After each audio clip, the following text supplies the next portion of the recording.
back to That's Ancient History. I'm your host, Dr. Jean Mingus, and today I am joined by the incredible Erica Stevenson, who's a classical civilizations graduate from NYU. I was about to say NYU University, but that is implicit in the U.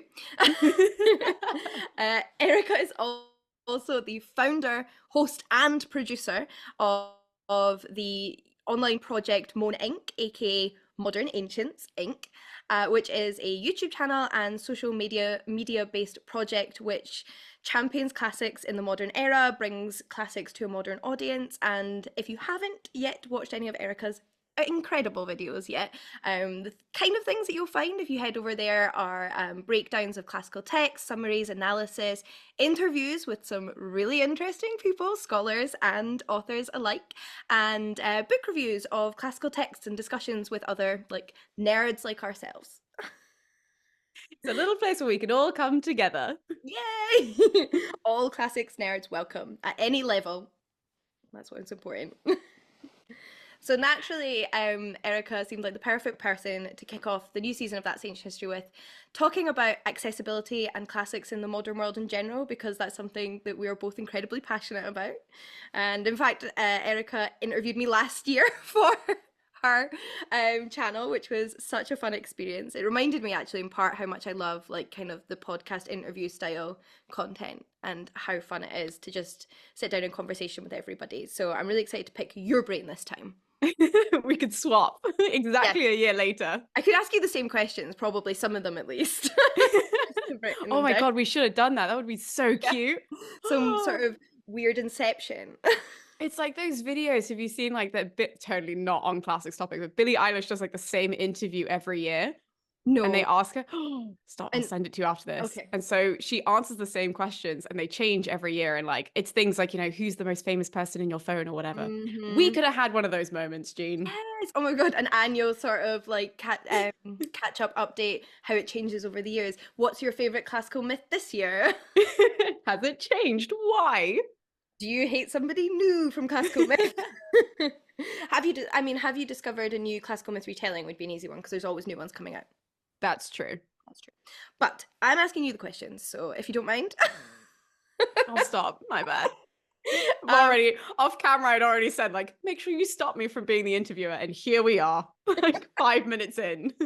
It's okay. It's okay. If it descends, we'll get it back. We'll get it back. My natural instinct, whenever I talk to anybody, whether they're a myth retelling author, a scholar, an enthusiast, what have you, is to start off by asking how you got into classics and the study of ancient history. That is where my curiosity begins, and I'd like to hear about the beginning of your journey. I love context questions. Oh my God, I ask everybody these questions too. So mine is kind of by accident. So I went to a private school and you had to take Latin at school. And I hated it. I thought it was the biggest waste of time. I was like, what am I doing? And I used to read books under the table during class. My poor teacher would come over and confiscate Twilight or The Hunger Games, whatever it was I was reading. And finally I started reading Percy Jackson. And my teacher must have been book 4 or book 5 at this point. And I go up to get my book at the end of class and he's like, I noticed that these books that you're reading, they're about Greek mythology. Why don't you try this other class? It's more so along this line. And I was like, I'm not really interested. And he said, it gets you out of Latin. So I was like, sign me up. Wherever it is, sign me up. I don't care if I have to switch buildings, whatever it is. And I went to classics and I stayed forever, apparently. I love that. Have you ever spoken to that teacher since? Because what an impact. I did. So when I went to NYU for classics, everybody was shocked because they were also you have to take Latin again, right? You can't avoid this subject forever. And I was like, no, it's fine. Now I'm excited about it. Yeah, exactly. And I came back after and I sat down with him and my other classics teacher to talk about some idea at the time. And they were like, it's so wild that you're here talking to us about classics. What has happened? I was like, I know. Isn't this funny? So you never write off anybody. You don't know when you'll get into something, what and how it will take you. Yeah, and what that trigger will be. You have no idea. Being saved from Latin is the best trigger I can think of. As somebody who hated doing Latin and is very much an ancient Greek girl, I can sympathize. The language though as well. No, All I remember, and you'll know this exactly as well, is just where you're like, canis est in via. That's it. It's just all of the Cambridge introductory Latin texts where they're all in Pompeii, and you're like, the chef is in the kitchen. Caecilius est in horto. Exactly. That's it.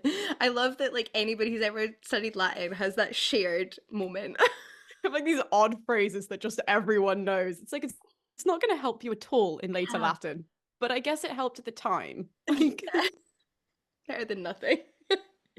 Well, in that case, obviously, like you said, it was a bit of a surprise to everybody that you ended up doing classics. But like with any degree, someone can go to university and discover this is not actually for me, which is not what happened with you. I'm assuming you fell completely head over heels with the subject. So are there any moments from your studies that really stand out to you as like moments where you felt, oh, this is a part of my life forever now? oh, definitely. Especially at university, I did a semester abroad in Athens. And I think up until that point, like I just really liked reading the stories. And then when I started doing Latin, I started kind of understanding, oh, I can read these stories in the real, like original language. And to have that sort of connection in your head where you're like, whoa.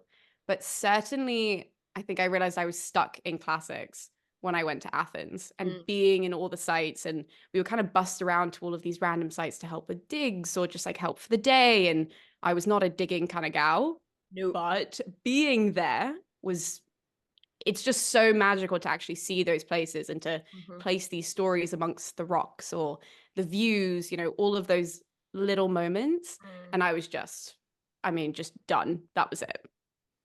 No going back. Struck. Definitely. And especially, I mean, just Greece is magical in general. Like everyone who's ever been to an island, regardless of seeing ancient sites, Mhm, it's just a breathtaking country. I was like, mhm. just adopt me. Can I just be Greek? Have you spent much time in Greece since your year abroad in Athens? I did. So what year is it? No, it's 2024 now. Mhm. So 2 years ago, I spent a month in Athens just because I could like work remotely. So I was like, you know what? I'm going to go in the off season.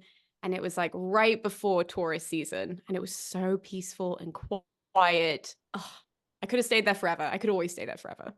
The last time I went to Athens actually was February, and I just found it like the perfect time to be there because it wasn't actually, compared to Scotland anyway, it didn't actually feel that cold, but nothing was as busy as you expected to be. It was really easy to wander around and see things and not get stuck in queues and feel the kind of power of it all, which was quite nice. Absolutely. And I feel like as well and this is with any country, but like during tourist season, prices are so crazy. And like people are always trying to poach you to buy something or do some sort of tour or whatever. And Mhm. whenever you go off season, everyone's just mellow. They're just happy that you're there. They Mhm. just want to hang out. And especially Greek people are some of the most friendly people you'll ever meet. Mhm. And it was just, oh, amazing. Now I want to go book a holiday. Was there anything in that case whilst you were studying that surprised you, whether it was about like the classics discipline or just factually about antiquity at all? No, I would say when it was like me being abroad in Greece, it was more so I surprised myself with how much that I was learning. Mm-hmm. I think because I always really struggled academically to like perform on tests and to kind of memorize things. And I'd always viewed academics as memorizing and producing, and I just couldn't do that. And in Greece, because we were around everything and I felt like I was just kind of absorbing everything absent-mindedly, that then when it came to discussion time or lectures or whatever it was, I felt like I was up to pace with everybody. And I was like, who is she? Who is this woman sitting here that suddenly understands everything and is pulling Latin and Greek and all of this out of my head? So that I would say was the biggest surprise, definitely. I love that. I love that. It's a journey of personal discovery through ancient history. Well, how fabulous! Ancient history and Greece, like Yeah. just Greece as a place in general. Oh, Yeah. It's funny actually. I have to agree. I hate exams. I think exams should be banned. I think that is not a good way to test people in the slightest. What they can like remember off the top of their head, rather than being able to refer to things in like a stressful hour. I hate it. 100%. I couldn't agree more. And one of the moments when I was at school, not at university, but that I really loved classics, but I was like, oh, I'm never going to be able to do this on the exam, was when I was 16. And I'm very open about this, by the way. But when I was 16, I went to rehab Mhm. and I was alone for like 2.5 weeks on the Wow, ward. that's a It was lot. just like a time where apparently nobody else was struggling, just me. So I was so bored. And I was like begging my mum to go and get me anything from school. And obviously the school was like, we are not giving her work. This is not the time.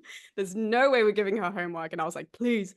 And finally, my classics teacher gave my mum a copy of the Odyssey Mhm. and was like, just tell her to read this. And I read it and I plowed through it and I loved it. I was like, what an amazing story. And then she slowly started sending off these questions to me to be like, okay, we'll start thinking about these then, as if you want to go back in. Lost on me. I was like, the story was so good, but these questions are so weird. And Mm. they're asking me for such peculiar things that even Mm.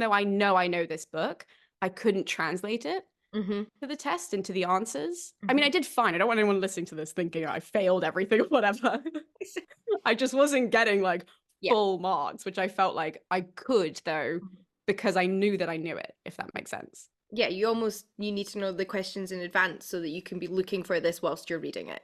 100%. Yeah. It's all about like, can you get these odd 5 marks and they're in the mark scheme? And you mentioned one thing that wasn't on the mark scheme, but it's technically right, but still it's wrong. Irrelevant to your score. Yep. Great. 100%. To this day, I am still furious at my master's course. When at this point we're long past me doing any Latin, and I'm doing my ancient Greek exams during my master's, and we weren't allowed dictionaries in the exams, but all of my friends that were doing Latin were allowed dictionaries in the exam, and I was like, "Excuse me, what?" The betrayal. Right? It's just like this is very unfair. So, is there a moment, was it during your studies or after you left, perhaps, when you felt like you were looking for another way to explore classics, where the idea of MoInc or modern ancients really like formulated itself in your brain? I love that you keep saying modern agents because no one like pays attention to that. That's what MoInc stands for. And There's it's every purpose. I feel like it's everywhere. I post it everywhere all the Yeah. time. And people will be like, Moan's a really weird name. And I'm like, look at the banner. The banner says modern ancients. I just couldn't use that because someone else already used Yeah. that. Like, And MoInc is short and catchy, but it has meaning. I like it. that's what I thought. But literally goes over so many people's heads. And I'm like, it's okay.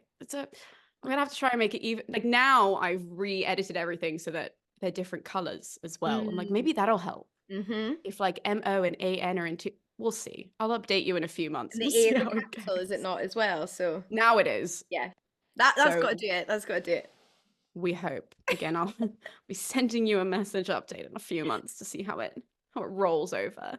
But actually, so Moan kind of came to me in two different ways. It came to me first when I was in rehab and I was loving the Odyssey and I was like loving all of these things. And I had so much time to think. Like, people don't realize like you have so much structure in those environments. Like, you have to do so many therapies or so many hours of school and whatever it is. And then you have weekends to do nothing. And you're not allowed to go outside and you're not allowed to have people over whenever you want to. You've got 2 hours in the evening where people can come see you. So the rest of the time you're like watching films or staring at walls and you're just bored. And I thought, oh, wouldn't it be so cool to create like a production company that only retells ancient stories and does it in like loads of different ways? And so I kind of had like that idea. It wasn't called Moan, it wasn't a YouTube channel. It was just like some crazy thing that I started thinking of. And then it went dormant. And then I graduated university and I started working at a pub in London, very long story short. And when I was there, I started like accidentally yapping all of my regulars' ears off about ancient history. And they were like, you have to do this somewhere else. Like this is not the place for you to do this. And so that's when I thought of, okay, well, maybe I should do it on social media. Maybe YouTube would be best because it's long form and I tend to ramble about things quite a bit. And so then it became Moan. So it was those two sort of little things where it was kind of already in there. And I was like, I guess I should just do it so that these poor people keep buying drinks and they don't leave. It was just another rescue mission, just like being sent out of Latin. Oh, yeah. That's literally the story of my life, June. Like, you got it. I love it. Well, it has come to beautiful fruition, I think. Something wonderful has come from the unappreciative pub customers. And they are like the sweetest. I want to say this now in case they're listening. Like, they were the first people that supported me. Like when I was first posting my videos, they were so excited. They were like, "Oh my God, you posted on YouTube. I'm going to share it with my friends." And all of this. And like they would come in with their other friends or their other colleagues and they'd be like, "She's famous on YouTube." That was when I had like 1 subscriber, you know? So they were always amazing and so supportive. But yeah, they were definitely sick of me talking about it behind the bar. I love Absolutely. that though. That is so lovely. Well, it just goes to show how much everybody can enjoy ancient history and classical mythology. Look at that. What a nice conclusion. I was like, oh God, they don't want me to talk to them anymore. Maybe that's the end of the podcast now, you know. We've summed it up. That's it. Classics is Yep, great, done. done. Well, if your goal then is to make antiquity modern, to make it accessible to modern audiences, what this is probably a little bit unfair, but like what is your top sort of recommendation for people who are looking to get into classics and ancient mystery? Well, the It mysteries of could be. antiquity, It could be. ancient history or myth. I was just smooshing those things together because that makes mystery. What do you recommend more often than not, really, to people who are looking to get into this subject?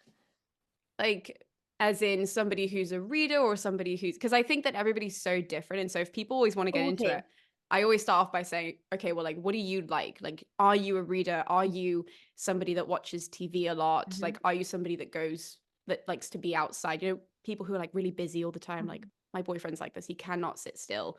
So I have different recommendations for all of them. But that sounds like even better than what I asked.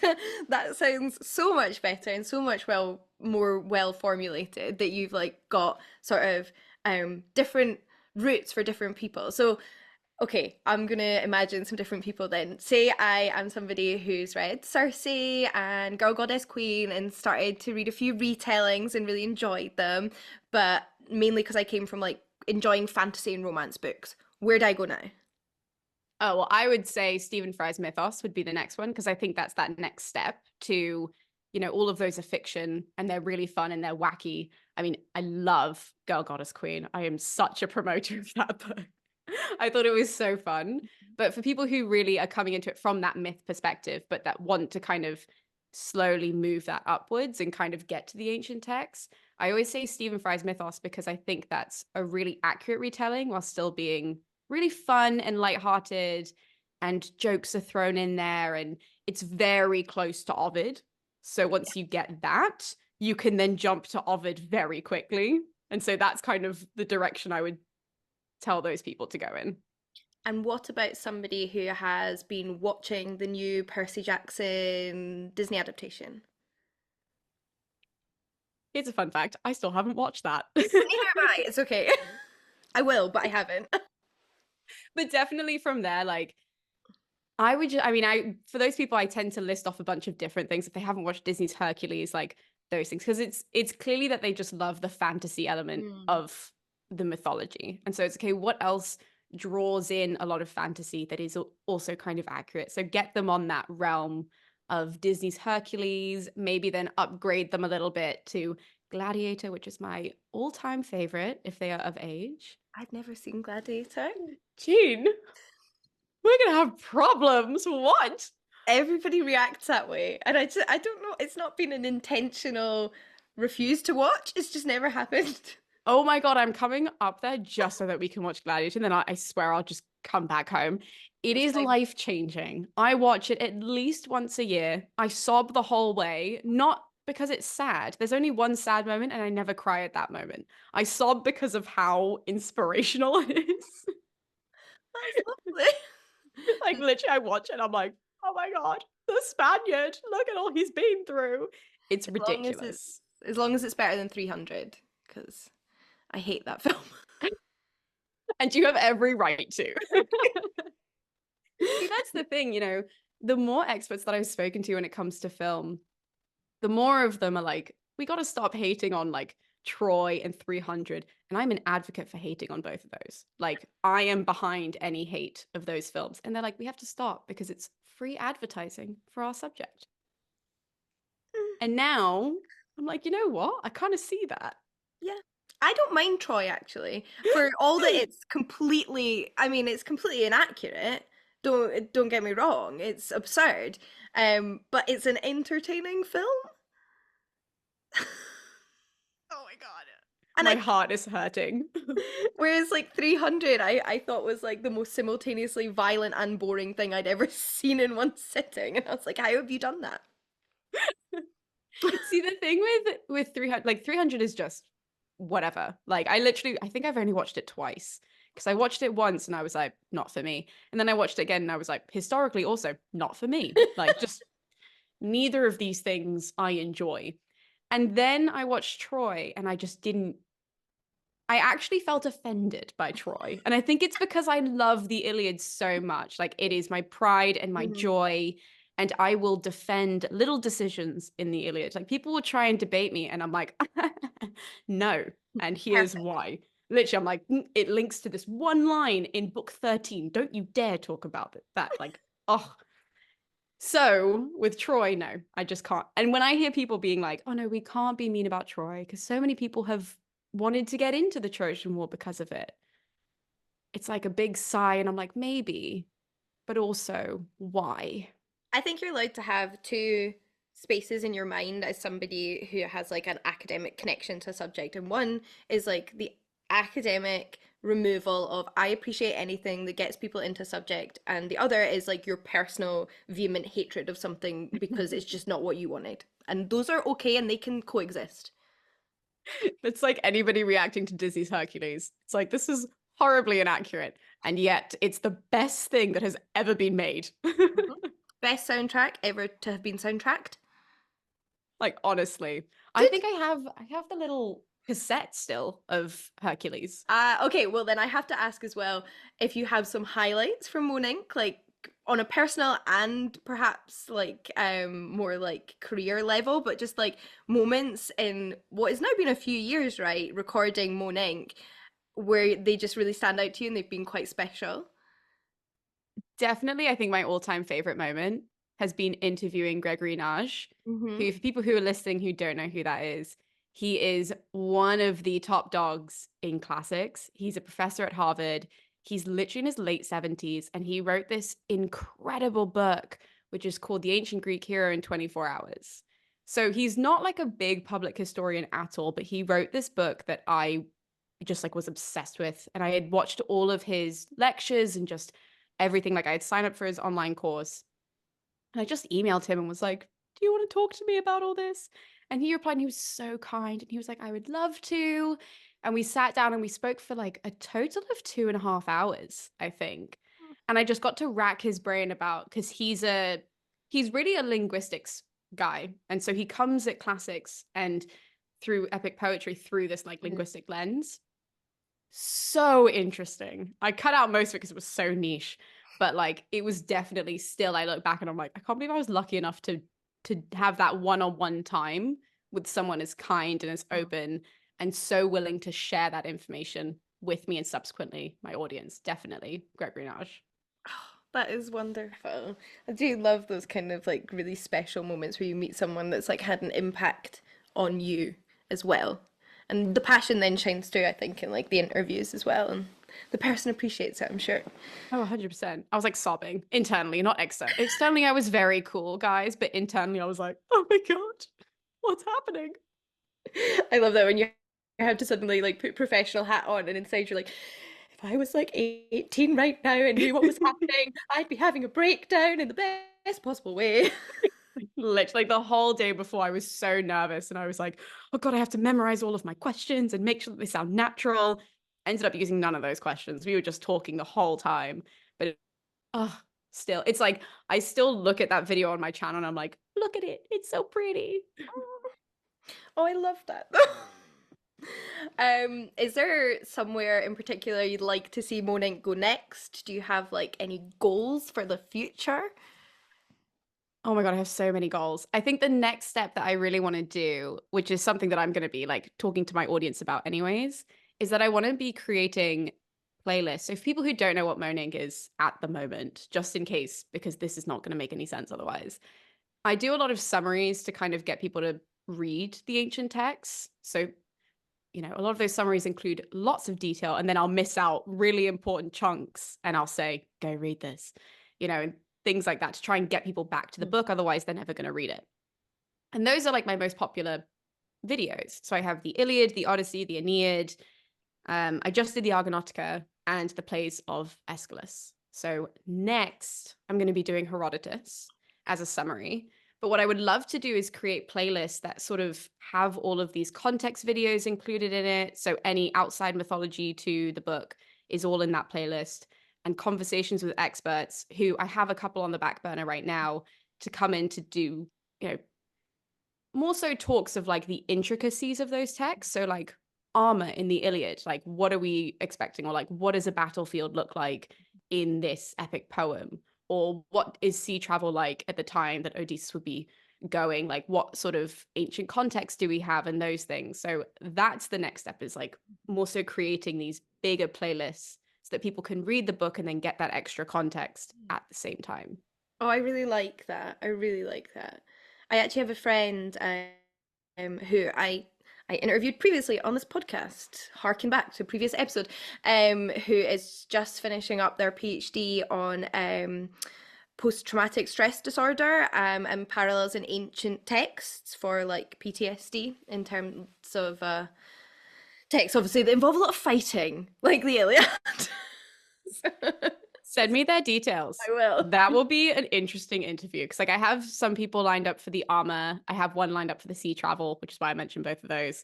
And I have a couple sort of like on that realm. And I would love to get more people who do translations as well, to say like, what are things that we're missing, just for like entry level. It's just if people are reading in their own time and they want to know those extra things, but they don't have, the extra £20 at the end of the month to go and listen for 1 hour to a lecture that's happening, because they're expensive. Not only are they expensive, but then there's also travel to and from, and there's all of this stuff that's involved in it. So it's like, well, if I can get those things and sort of encompass them on the channel for free, that somebody can save in their watch later and whenever they can, just, okay, well, I didn't get this aspect of, the post-traumatic stress disorder aspect of the Iliad. Like, what is Achilles going through?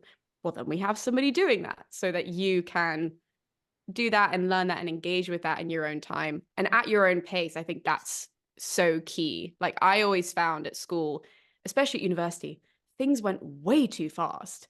Like at the end of the lecture, I would be like, I have no idea what we discussed, because I was just taking notes and nothing went in.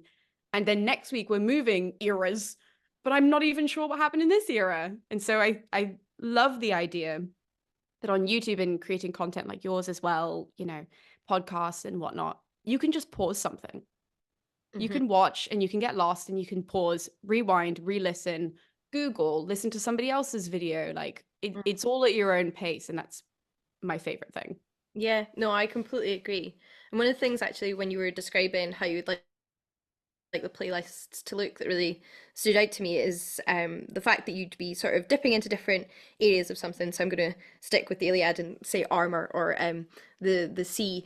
It kind of shows how broad these subjects can be, and how many different interests they can encompass. So if somebody has an interest in historical armor, they might find the Iliad interesting. If somebody has an interest in sea warfare, they might find it interesting. There's like lots of different routes into everything.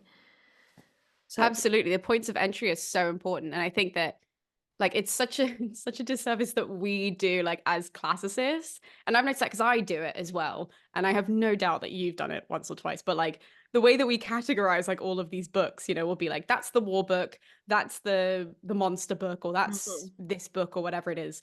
And really there's so much in every book that everyone can, get stuck into. Like even with the Iliad, I tell people like there's such interesting female characters in the Iliad. No, it's not a female, driven plot, but there are some like Andromache is such a phenomenal character to get into, of what she does and how she reacts, and her purpose of being in Troy and being that like wonderful wife to Hector, and what that means. And like, there are different points of entry that's so important to highlight, because in every text, someone can find something.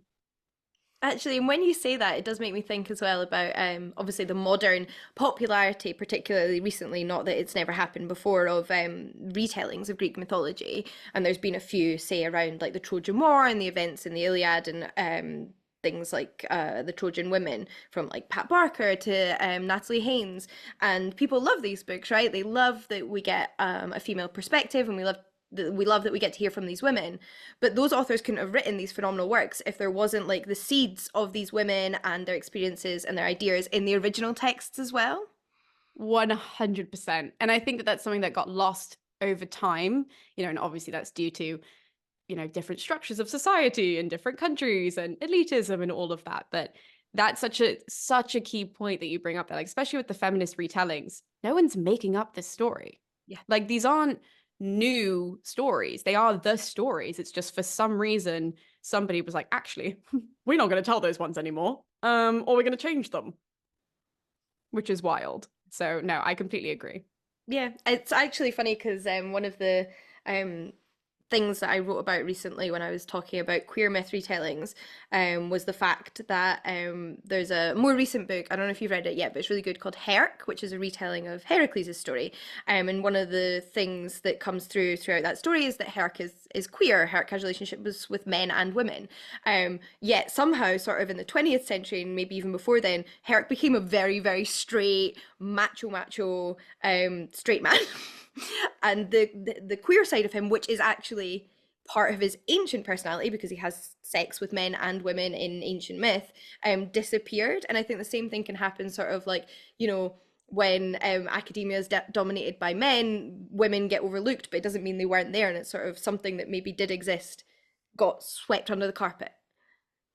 Yeah, and that's all it is though. Like that literally being swept under the carpet. It's just, oh, we're going to, because it's not my interest, Yes. we're going to get rid of it. And then when people find it, they're like, whoa, did you know that this? Yes, we all knew. The ancients knew. We had these wonderful, powerful characters. Like, think of a Clytemnestra or a Medea. Like, these are terrifying characters. Like, they're characters that women and men should read and go, don't know if I want to be in the same room as them, just in case I blink at them wrong. Like, that's who they are. And that's brilliant. Like, that's so incredible that we have women who are written that strongly Hmm. and are allowed to be villains. That's the key, right? That they are given that platform to be a villain, but also morally gray. And Hmm. like to have all of those characters exist, and yet for some reason, like with Herc, they kind of get like just sort of pigeonholed into one idea. Like, here's Hmm. the one line because that's what we're comfortable with. Here's the character pitch. Hmm. Well, Yeah, and it doesn't always match up, especially given that there's so many versions of myths. Sometimes someone can seem pretty inconsistent, and that hurts our brains, I think. So we start trying to like make them this like sort of straight, literally and metaphorically, just kind of like version of themselves. yeah, I think that that's a very like modern idea, this idea to kind of like pigeonhole things into one category that makes us comfortable, and like we see this mostly like now with like women pushing through saying, why can't I be beautiful and smart, or why can't I be a mum and a CEO, all of those things, because it is such a modern idea that you can't be both, but it did like that doesn't exist in the ancient world. Like people could be so many different versions of themselves and they can change with different people and different storylines. Like Medea is a great one. Like she's great in Colchis. She's like the ideal daughter in Colchis. She's like this priestess of Hecate. She's doing her things. They're like, oh, amazing. And then she turns around, she goes, actually, never mind. I'm going to go off with him. And you're like, oh, okay. You go and do that. And then Jason's like, I love you. And then he turns around, he says, actually, I lied. There's a lot going on, But this idea that people can change and Hmm. they can grow or they can regress, Yeah. like all of that is so, I think, is such an important thing from the ancient sources that people like forget is Yeah, I there. think that's actually a really good point, and something I think I might have to mention more to people is that idea. I think that like a mythological character isn't just a character that is stationary or in stasis. They're somebody who can grow and change like any human being throughout their story. Absolutely. And especially like with, I mean, I'm just picking on these like very strong women because I just love looking at them. Like, who wouldn't? Because they're so interesting. But we see them at so many different moments of their life and so many different moments of their journey. Hmm. And like Clytemnestra is my favorite because she starts off as being like this incredibly powerful woman, like, like just an incredible queen, like who's given all this power And then Agamemnon screws up and she just has this slow descent into, I'm not going to lie, giving a lot of Agamemnon energy by the end of it. Like there are scenes of her like in the Eumenides where she says verbatim what Agamemnon says in the underworld in the Odyssey. And you're like, how did that happen? Like you've ended up hating him so much that you've kind of become him in I a love very strange way. that. Yeah. But it's so interesting. It's so Yes. interesting to follow that route. And I know that that's going to make a lot of people listening to this like, no, we hate Agamemnon, we love Clytemnestra. Absolutely. I'm on board with you. There are just some interesting notes about how people change and what that means for people. I mean, Clytemnestra for me, just like on a personal perspective, could have been absolute queen, get your revenge, go girl, if she'd only killed Agamemnon and not also killed Cassandra. Like that's the moment where she loses me. Because otherwise I'd be like, yeah, avenge Iphigenia, do it. Absolutely. I think she's just such a fascinating character. Like I think just as a whole, like when you read all of her different little moments, and especially like, I mean, I mentioned the Eumenides one because I read it most recently. Like when she comes up, people who don't know, the Eumenides is the third play in the Oresteia, the only trilogy that we have from the ancient world. And in the Oresteia, we see Agamemnon come home. He gets murdered in the tub. Hopefully everyone knows that. Otherwise, this would be really awkward. Spoilers. Yeah, really sorry. 2,000-year-old spoilers here. But in the last play, Clytemnestra is now dead, and she goes to see the Furies who have been put to sleep by Apollo.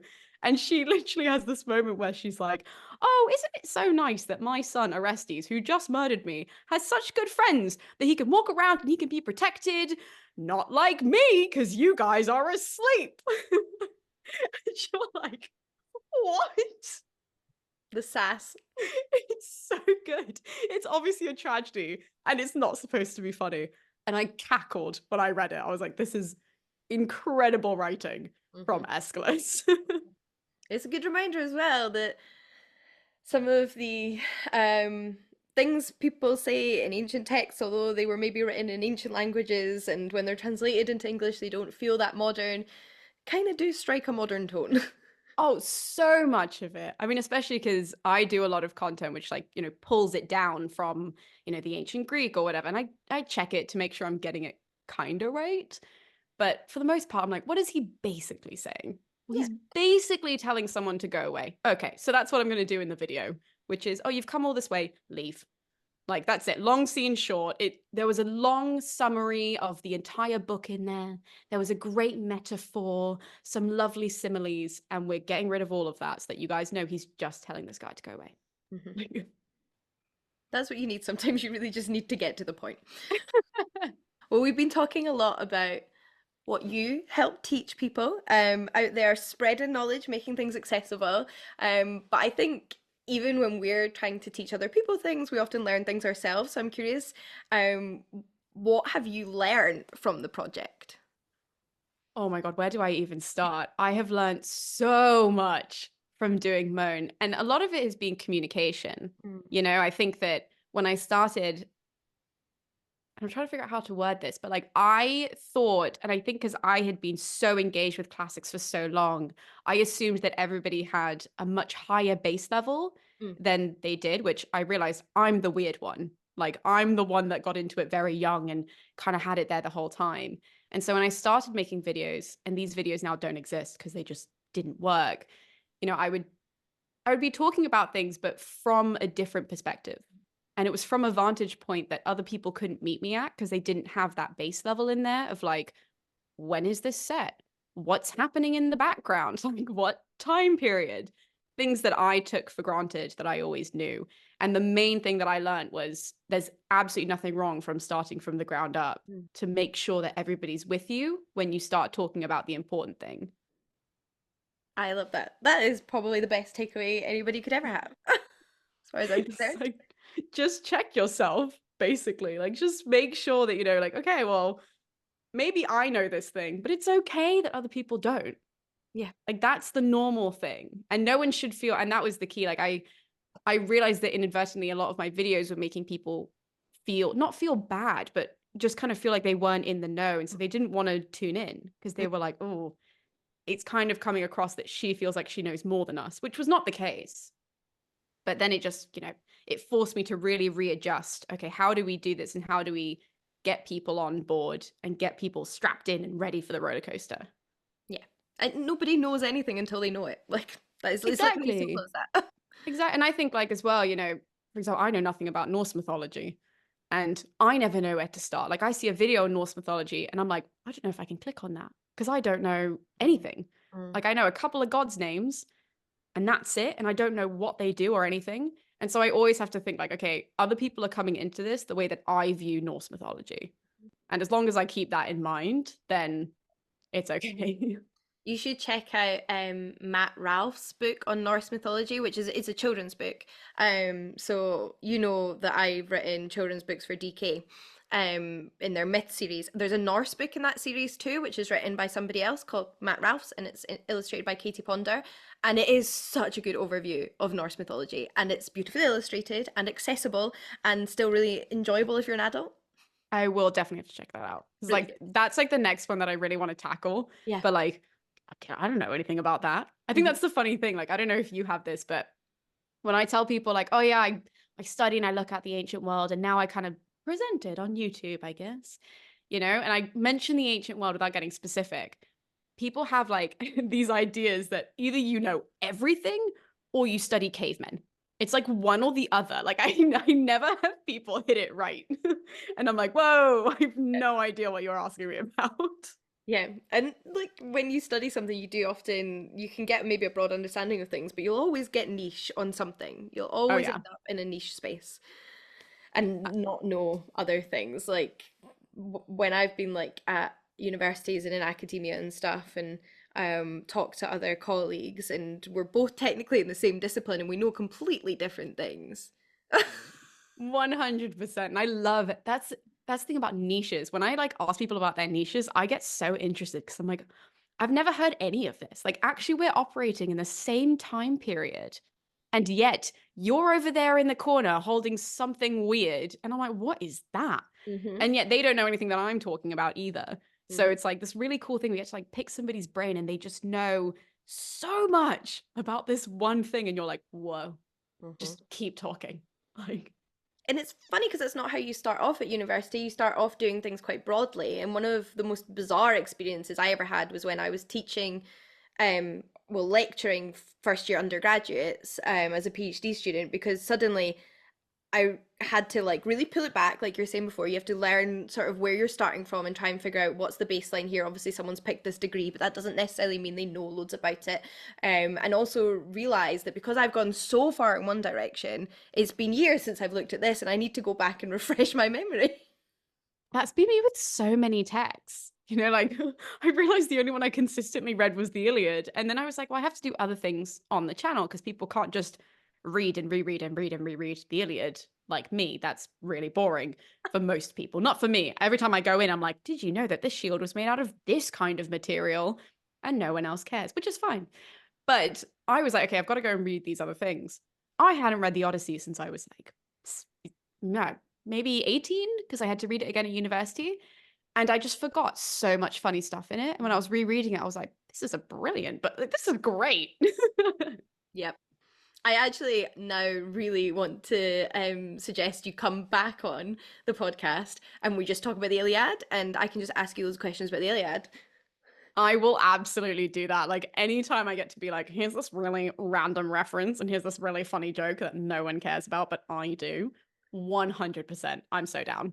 Okay, maybe I can learn to love the Iliad a little bit more than I do currently. See, it just breaks my heart. I think the thing with the Iliad is that we say it's the war book.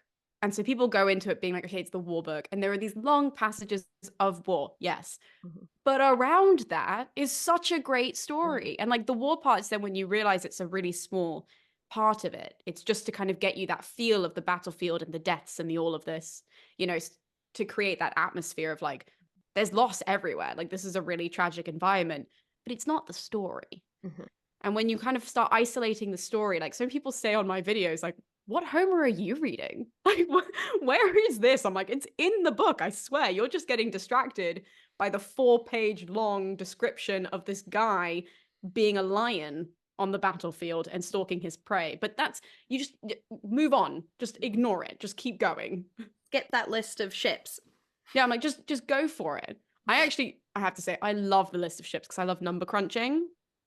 This is so bad. I don't like reading it. Like, as a story, it's really like jolting to get to a catalog. But once you actually get into it and you're like, hey, this person had 80 ships, and they tell you like, oh, there should be this many people on each boat. So you're like, interesting. And so then you start kind of doing the numbers and you're like, okay, so this is how many people should have been there at the start. And then later on, you get like another part where you find out how many Trojans there are because they make a little reference. Then you start like number crunching, have like these whole documents of numbers. And bear in mind, everybody who's listening, was horrible at maths at school. The worst, to the point where my maths teacher was like, you cannot do this subject past this point. Like, this is horrendous. And yet, here we are, me with the catalogue of ships being like, I wonder how many men actually went. They just needed to teach it through the lens of classics. Honestly, it would have all gone in. I would have been like, how many apples does Kevin have? Well, if they were shields, this is how many. I completely agree, though. I think some things suddenly become 100 times more interesting as soon as you start analyzing it.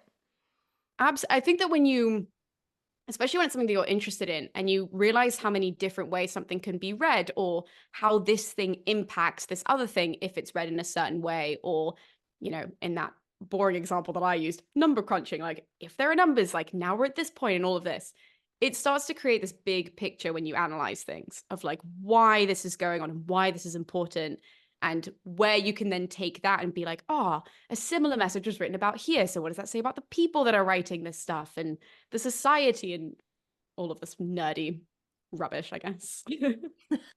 No such thing as nerdy rubbish. Only I say that all the time on my channel. Wonder. I don't know, what's the opposite of rubbish? Nerdy treasure. Nerdy treasure. Nerdy treasure. That's so cute. Stop. Well, I have to say, I feel like if anybody has come into this episode not quite yet a classics enthusiast, they will be now. They have to be. I'm forcing them to be, actually. In my series, I always force people, like, I'm like, stop watching this video. I need you to go and put on this color shirt because this is how we feel today. Like Patroclus dies, I was like, no one is watching this without a black shirt on. I wore black shirt for the next like 4 videos. I was like, don't care. This is what we're doing. And then if some like literally reading about Cersei, I'm like, go get yourself a drink. Stop the video. Go get yourself a drink. Like I'm forcing you all to be engaged nerds. That's how this is working. Half pay attention to me. Pause the video. I don't care if this impacts the analytics or anything. This is how we're doing this lesson. That's such a lovely approach. And I have to just say, MoInc is just a wonderful, incredible project. And I would highly recommend anybody listening or watching this to go check it out, especially if you're sick of the inconsistency of That's Ancient History and need a massive backlog of phenomenal classics content. It's over there. And an episode with Jean, of course. If you'd like we did highlight all of your great work last year. I was like, I could tell it's all about it. You want to see me in the hot seat? Well, I do actually ask the exact same question at the end of every single episode of everybody that's ever come on That's Ancient History, and I'm keeping it up today, which is, could you recommend us a book? And it doesn't have to be a book relevant to anything we've talked about. It can be an ancient history book, it can be a classical text, it can be a myth retelling, it could have literally nothing to do with ancient history and you just want to talk about it. Okay, so mine is a myth retelling, but it's one that I feel like doesn't get enough credit and enough attention at all. It's called Savage Beasts by Rani Selvarajah. It's a retelling of Jason and Medea, but set in colonial India. Ooh. It is so phenomenal because it obviously has to retake this myth, but it changes it cross-culturally. And like she just did it so brilliantly. Like I had Rani on to talk about it on my channel, and everybody was like, I'd never heard of this book. I haven't seen it since. Like you go to any bookshop and it's always like hidden in a corner. And I'm like, what is happening? Like, this is so incredible. So definitely if you're looking for something new, if you're looking for something that is historical fiction and kind of Greek myth, because the characters change names. So it's James and Mina instead of Jason and Medea, then definitely read Rani's book. Like she is just a phenomenal writer. I also love books like that because there's no requirement for classical knowledge going into it. 100%. And I learned so much from it as well. Like I didn't know really anything about this sounds really bad growing up in the UK, but like I didn't really know anything about colonial India. Like I didn't really know anything about that time. And so even when I spoke to her, I was like, I want to ask you about all of this part of the history that you know and that you wanted to write into your book and write the impacts of it and what happens and all of this. So there's so many layers to that book where you can, you know, I went into it with the Greek myth, but you can just go into it someone who likes historical fiction or someone who particularly likes that area of history or that era of history. Or if you're looking for a writer of color, like here you go, there's one as well. Like Rani's just, again, I think she's brilliant. And I just think that her book does not get the love and attention that it deserves. Okay, well, we'll also have to link. If you're listening to this or watching this, I will link the interview with the author of Savage Beasts that Erica recorded either in the show notes or in the description, wherever the text exists, where you're absorbing this information right now. It's just me sobbing. It's me being like, I loved your book. It was so pretty. Oh, well, now I have to go read it. I'm really excited. Oh, well, thank you so much for coming on and being my first guest after 2 years hiatus. Literally anytime, Jean. I was like so thrilled to get the email. I was like, yes, absolutely. Anytime. You're a joy to talk to every single time. So Okay, well, you may be getting another email soon about the Iliad. Please do tweet us if you would like to. Oh gosh, do you even tweet anymore? X us? What? I refuse to use that name. It's Twitter. Just Tweet. let us know. Let us know if you'd like an Iliad dedicated special in which Erica can convince me it's a fantastic book.